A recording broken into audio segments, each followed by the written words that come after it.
একটা কথা জানেন, যেই ব্লক লিস্ট তৈরি করা হয়েছিল অপরিচিত মানুষের জন্য, সেই ব্লক লিস্ট ব্যবহার করা হয় সবচেয়ে কাছের মানুষ এবং প্রিয় মানুষের জন্য।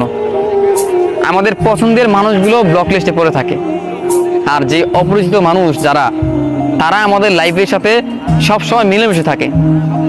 দেখেন, এই যে আমাদের পছন্দের মানুষ, আমাদের ভালোবাসার মানুষ, যে কিনা আমার পছন্দের, যে কিনা আমার প্রিয়জন, যে কিনা আমার আপনজন, যাকে আমি নিজের চাইতে বেশি ভালোবাসি, আমি তার ব্লক লিস্টে থাকি। অথচ যে মানুষটার সাথে তার কখনো পরিচয় ছিল না, একজন থার্ড পার্টি বা থার্ড পার্সন যেটাকে বলা হয়, সেই মানুষটার সাথে তার কতই না মিল। সম্পর্কের মাঝে তৃতীয় ব্যক্তির আগমন, আর সেই তৃতীয় ব্যক্তিকে নিয়ে সে সুখে আছে, সে সুখে থাকার চেষ্টা করছে, তাকে সে ভালোবাসে। তবে আমি কি তাকে ভালোবাসিনি?